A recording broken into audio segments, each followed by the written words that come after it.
Welcome, ladies and gentlemen, to the third edition of At Home with 2c3pod, TCTP, Two's Company, Three's a Podcast. My name is Mitchell, along with my co-host, Dylan. And we are here to tell you about what we've been watching over the last couple of weeks and what we plan on watching in the next week. And this is just a little weekly mini webisode about what we do when we're at home. Some of the stuff that doesn't make our podcast. Absolutely. And when we talk about what we do at home in our private life, we do mean what we've watched and experienced. So when we talk about podcasts, we always talk about the latest film, TV, and gaming topics. So fresh what news. we took, absolutely. So At Home with 2c3pod is all about what we've watched and experienced, essentially. So we always talk about one thing that we've experienced, sometimes two, but depending on what we've got this week. Yeah, sometimes three, if you're lucky. Anyway, hit that subscribe button because this is YouTube exclusive, possibly Instagram, but nobody watches IGTV, do they? No, we'd rather the views on YouTube, that's for sure. But make sure you also check out the podcast for the latest news, reviews of trailers of the movies coming to theaters and ones that we see in the cinema. Absolutely. Podbean, Spotify, Apple Podcasts, Stitcher, and YouTube. Yes. Big summer blowout. Big summer blowout. I was gearing up for that one. Anyway, speaking of gearing up, do you want to take the first? I'm going to take it away with the first one that I got a chance to watch over the last week. And unfortunately, I had the displeasure of watching a film that's on Netflix right now. It's from 2019. It never made a splash, never made the cinemas in Australia. Drunk Parents. Okay. Now, have you heard of Drunk Parents? No, I have not. It's Alec Baldwin and Selma Hayek, and they play parents of a child. They have an eldest child who just went off to college, and they are in massive financial trouble, and through hijinks and just my apologies, and just through terrible judgments, they get into a lot of misadventure, and it's about them being drunk the whole time, and holy shit, it is awful. It is absolutely woeful. Sitting with the Netflix, wonderful. Did you say? It's on Netflix at the moment. It's not a Netflix original, of course. Okay. But it's on Netflix, and I just chucked it on just because. Alec Baldwin, Selma Hayek. Why the hell not? 3.8 on IMDb, and there's a bloody good reason for it. And honestly, I feel like that's a bit generous. Yeah. Like, the plot holes in it are ridiculous. There wasn't a single joke that made me even chuckle. Yeah, right. Okay, and a bit disappointing. Just the whole concept and the ending as well, and the fact that they got away with some of the stuff that they were doing, it was so unrealistic. It's just a terrible, terrible film. So unfortunately, this edition of 2C3pod, that's not a recommendation for you. Yeah, I was thinking about this earlier in the shower, of all places, pondering the universe, is that this is basically... This is this is definitely our new version of recommendations, isn't it? Except we talk about things that we shouldn't recommend because watch this movie. That's what I thought, because for the first couple of weeks, I was just like, yes, this is great. Yes, this is great. But this week I've stumbled upon 2 out of 3. Actually, 2.5 out of 3. Yeah. They weren't good. So remember my first week was terrible. It was a terrible movie. That's right. And Drunk Parents is my wounds. Yeah, exactly.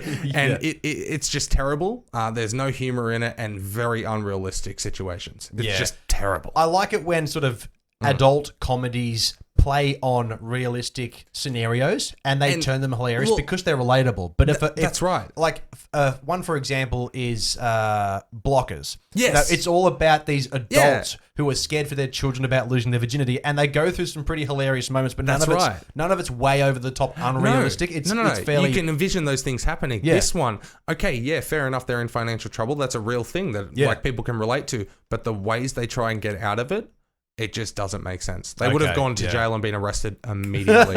It's so terrible. Yeah. So avoid Drunk Parents on Netflix. It's a weird match too. Like Alec Baldwin, I know he's done. Like, he's not the kind of guy who only does big, massive blockbusters. He does have Third Rock. Is it? No, not Third Rock. No, 30 Rock. 30 Rock. But that turned into a big blockbuster. Well, yeah, but not only that too, but like he's the kind of guy who does big and small screen, of course, movies and television shows. So it's not so too far out of the realm of him to do something stupid like this. Yeah, that's right, exactly. Yeah. But avoid Drunk Parents at all costs, please. Yeah. Cool. All right, what was your biggest hit for the week, or did you want me to hit more of mine? Yeah, go for yours. Yeah, go for yours first. I'm going to go for another one, and I'm going to disappoint you greatly. Okay. I finally got the chance to watch 3 from Hell. I'm so sorry. Really? I'm so sorry. Okay, for anyone out there who's a fan of Rob Zombie, which I am, House of a Thousand Corpses, Devil's Rejects, and then the first Halloween remake that he did, they are fantastic. I love those movies so much. This one, it was just, it should not have been done. Is it just bad? It's just bad. It's bad. The plot is just pointless. Yep. There's nothing to it. The ending is so fucking flat if you can make it there. And the biggest letdown out of all of it, I didn't know this, but Sid Haig, he's only in it for about 2 minutes. Really? Mm-hmm. And he's on the poster. I'm just going to... no, exactly. But I'm just going to spoil it for you as well. He's in it for 2 minutes, then gets executed. Right. Yeah. So, okay. Because they all got arrested at they all had a big... The end of Devil's Reject, the big police standoff. Yeah. And they drive into a flurry of bullets, and you'd think they'd die. And then at the beginning of this one, they explain how they did it, and they're all in jail. Okay, fair enough. Sid Haig executed. Right. And I'm like, okay, that's not a good I know the dude start. was old and on his last legs because he now has unfortunately passed. Exactly. But that's a bit shit to have like one of the most popular... What was it? Captain Spaulding. Yes, Captain Spaulding. One of the most eccentric characters in that franchise. To me, it's the most iconic character Rob Zombie's created. Yeah, I put him up there with iconic horror characters. Yeah, so there is still 3. They do get their stepbrother in there, but I mean, it's just not enough. And the plot, after you lose Sid Haig and then you follow the plot, it just literally leads to a road to nothing. And then House of a Thousand Corpses is one of the craziest movies I've ever seen, and I love it. And Devil's Rejects I prefer than House of a Thousand Corpses. And the way that movie ended on such a note. And then this one, it literally just ended and... Shit the bed. They walk away. Oh, okay. It's terrible. It's really terrible, and I'm so sad about it. But 3 from Hell, man. 2 movies currently on Netflix Australia. I'd avoid them. Both of them. Especially if you enjoyed House of a Thousand Corpses, any Rob Zombie films, this one will leave a bad taste in your mouth. I got very heavy Halloween 2 vibes. Yeah, because Halloween 2, not that I've seen it, but... The Rob Zombie one? I've heard it's rubbish. It's garbage. He just takes it down a Halloween, his first iteration of Halloween was quite a good film. That was fantastic. I really liked it. That was great. I enjoyed that. And that's what I mean. He's got the potential to make these, but then I feel like he gets on a trip. And just comes up with these wacky, ridiculous scenarios, and it just doesn't work. Yeah, that's my opinion anyway. Yeah. So 2 bummers so far. Yeah, absolutely. Can you pick up the mood? Well, I'm going to wait until you get your third one out of the way. You want me to do the third one as well? I've only got one thing. Yeah, all right, so get yours out of the way. Very briefly, I enjoyed it a little bit more, but I finally got a chance to watch Pete Davidson, Live from New York stand-up special. All right, give the ladies and gentlemen who haven't heard up to this point a bit of backstory as to why we found this one fascinating. Oh, this was the one that he made the audience sign a non-disclosure... what are they called? NDA, non-disclosure agreement. Yeah, non-disclosure agreements, and they would be fined $1 million if they breached that. But basically, they couldn't post their opinions, couldn't share their memories, couldn't reference the show in any way whatsoever, whether it be good, bad, or indifferent. Yeah. Anyway, at the end of the day, I kind of get it because the word would have got out that it was awkward as fuck. Oh, really? It was awkward. There was moments. It had decent moments, so but he's a very awkward stand-up. It's not a deliberate awkwardness. It's not like he's playing a character. It might be, but then the way, like, as in when he gets a bit more comfortable, he kind of breaks out of it, and you realize, oh, you were awkward. Okay. Like, there are a few jokes that hit. There's a couple uncomfortable Ariana Grande ones where I think he just feels like he had to make jokes about that. Yeah, that's bad taste because everybody likes Ariana Grande. Yeah, no, that's exactly right. But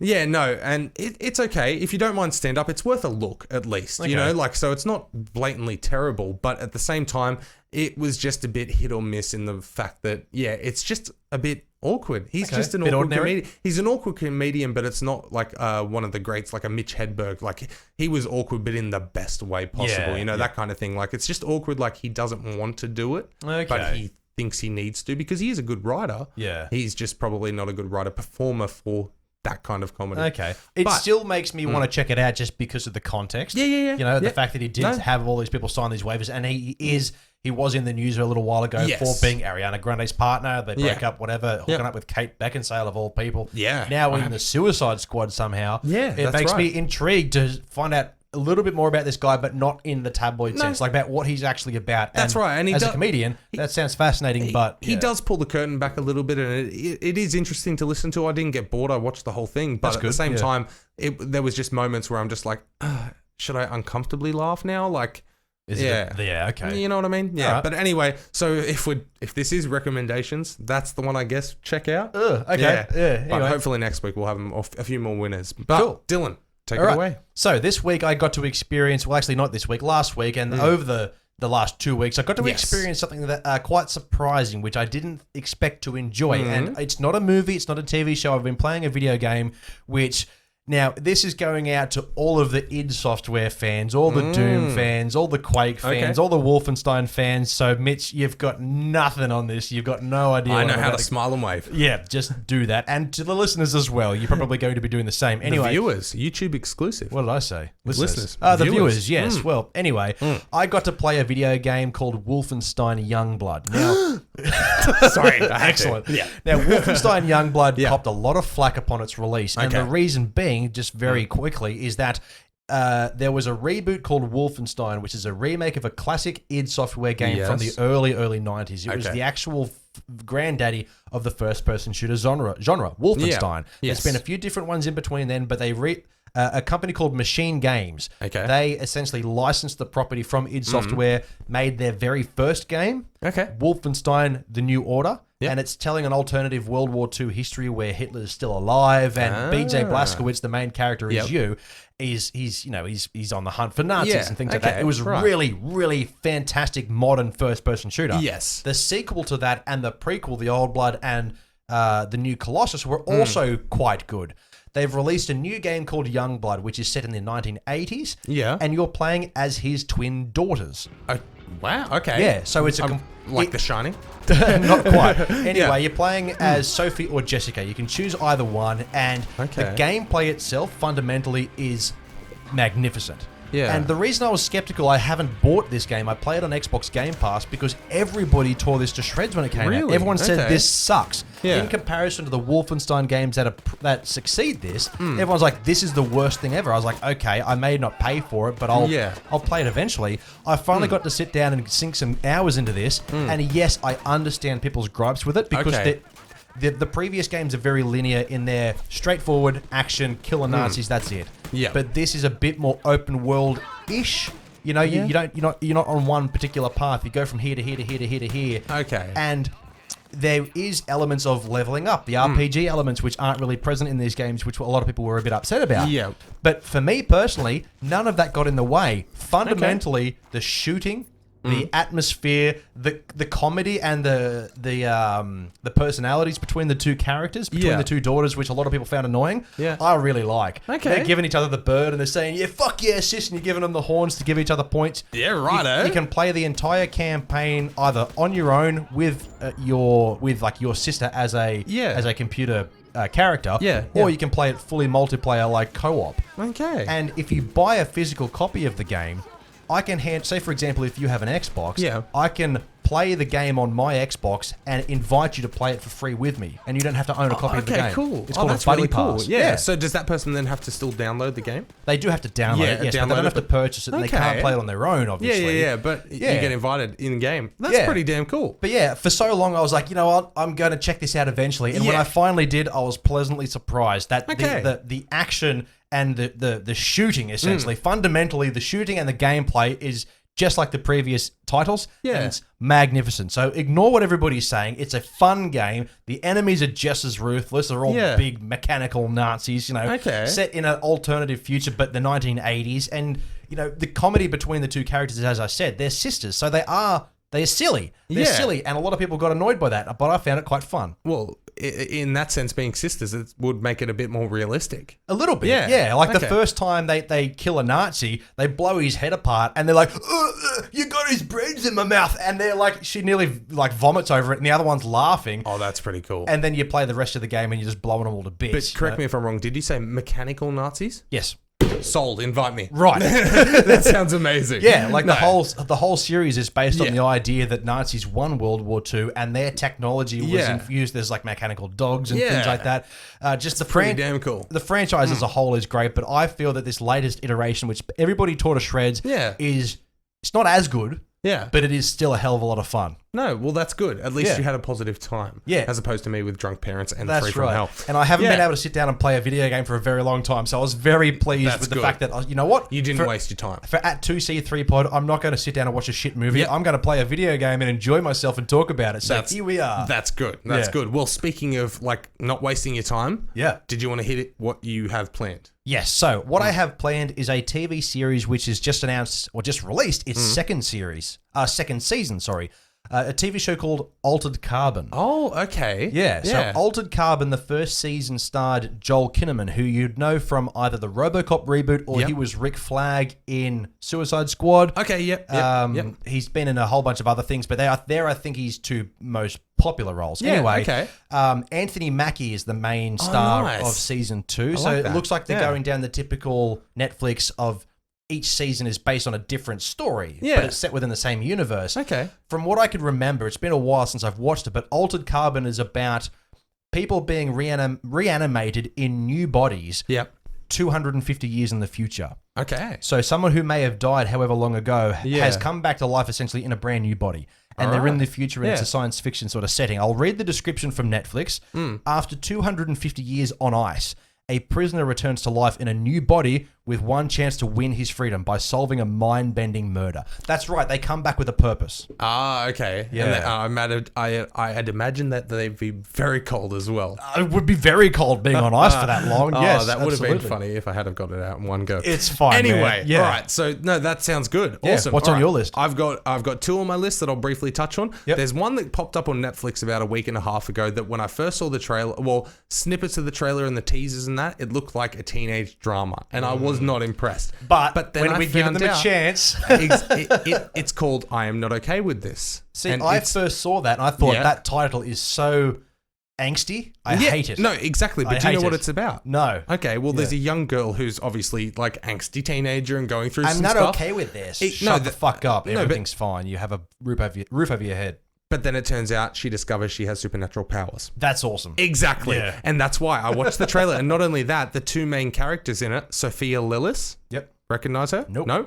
And Wyatt Olaf. Recognize him? Nope. Nope. That was they were young. Look at the pictures. Yep. So from It. Yes. Yeah, exactly. Okay, and they're the 2 main characters. Exactly. Yeah. So I was like, I'm going to give that a shot. At least watch the first couple episodes and see how that goes. The last one on my list is one that we've spoken about on the podcast previously. Yep. Al Pacino.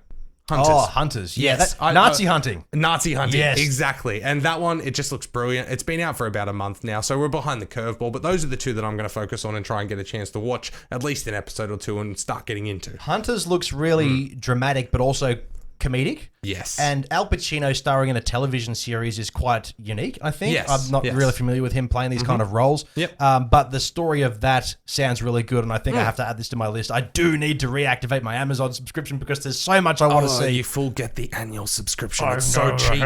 Yes. Yeah. But anyway, ladies and gentlemen, I think that has been the 3rd episode of At Home with 2c3pod, TCTP, 2's Company, 3's a Podcast. Absolutely. You can find us on Facebook, of course, Instagram and Twitter, all at 2c3pod. Hit us up there. That's right. And if you are interested in checking out the podcast, make sure it's on your preferred platform: Podbean, Spotify, Apple Podcasts, Stitcher, and of course YouTube. Big summer blowout. If you are interested in getting some merch, gotcha. If you are interested in buying some 2's Company 3's a Podcast merch, tpublic.com. Links are all down below. But we also have a Patreon you can certainly subscribe to as well. We've got 3 tiers, all very affordable, give you a little bit in return. But if you don't want to support us month to month in that regard, we do have an email address linked to PayPal, 2's Company 3's Podcast at gmail.com. 10 cents, 20 cents, 50 cents. We'll give you a shout out on the podcast. Every dollar you do comes straight back into the podcast. Absolutely. New podcast every Wednesday, every Friday. News and reviews, Yas or Pass or Trailer Park. Hit us up on the podcast to hear more about what we talk about when we say that. That's right. And if you're watching us right now, it's on YouTube. So thank you for that. Make sure to like and subscribe, and you'll get 4 notifications weekly about new videos.